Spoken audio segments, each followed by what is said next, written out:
This video is my entry in the TubeDepot.com tube project video contest.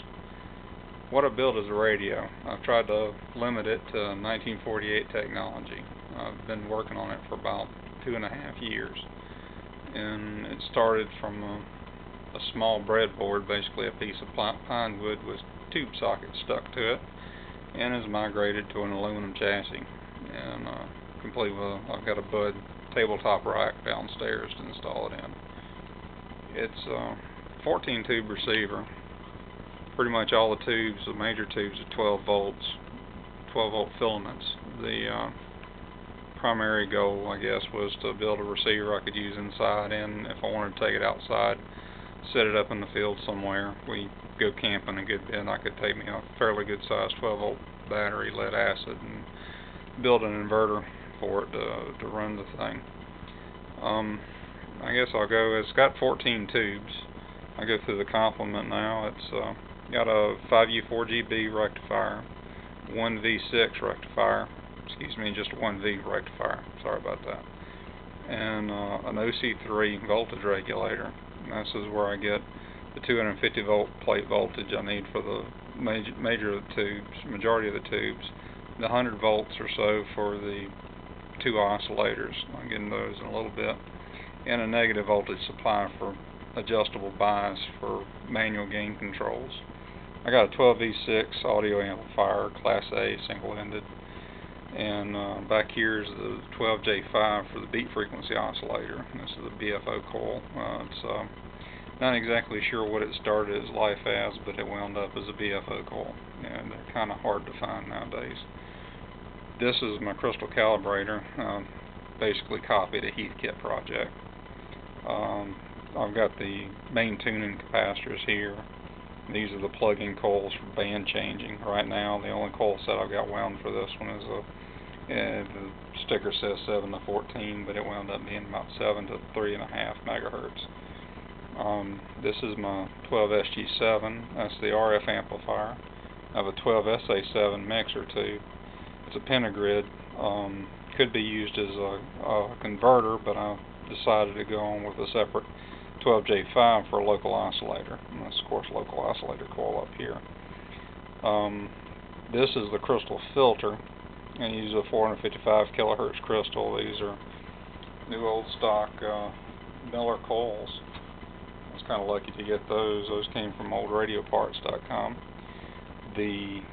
These feed into a pair of 12 SK7s.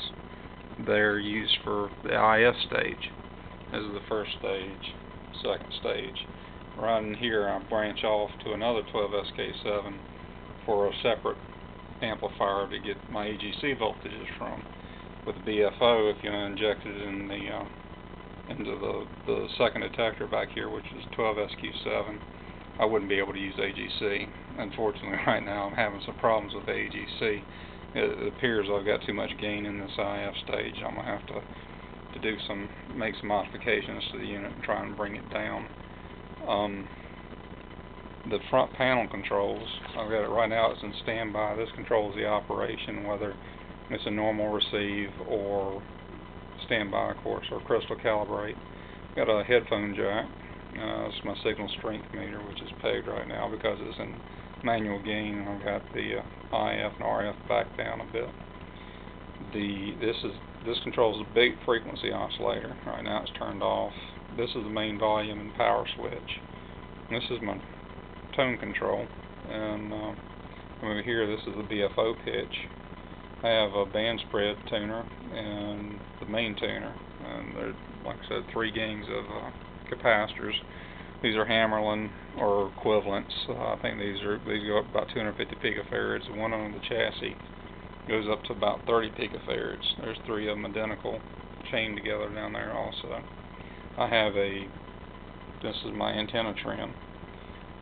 This controls for the crystal filter. This brings the crystal in and out, and this is the phasing control that allows me to cut the sideband. This is the gain control. This is my RF control, my RF amplifier gain, my IF amplifier gain. And this is the noise limiter. This controls the bias on a pair of 1N 34As, the only solid state semiconductor components on the chassis. They are used for a noise limiter, and it basically clips the noise out. And it's kind of neat to watch it on the scope. You can actually adjust it back and forth and see the peaks and actually watch them come down. I'll take it out of standby.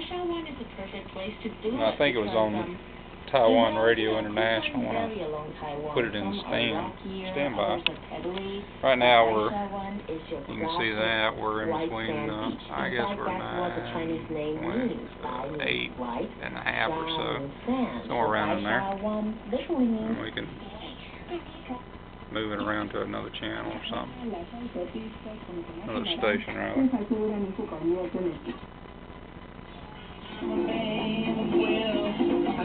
Uh-oh, got the Stones.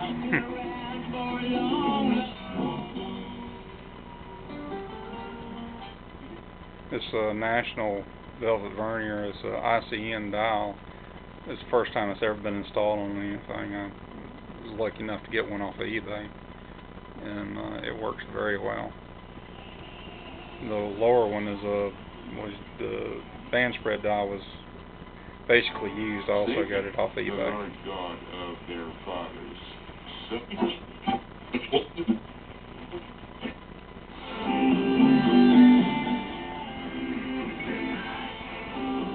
With the AGC turned off, it's going to fade in and out a bit as it goes. You don't have the sensitivity. Of course, when you go in between stations,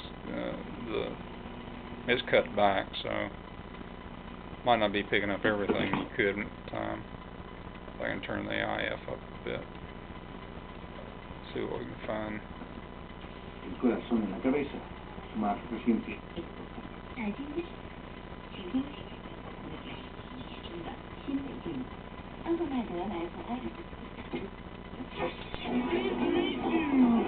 He's in another place too.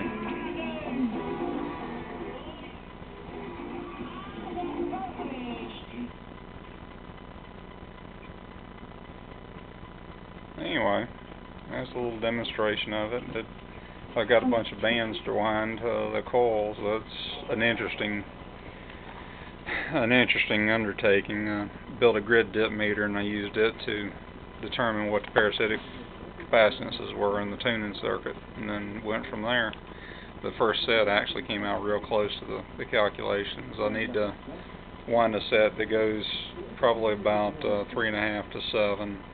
The capacitors are a bit small for a broadcast band coil. It'd have to be split up into 2 different windings. If I get it up to 28 megahertz, I'll be happy.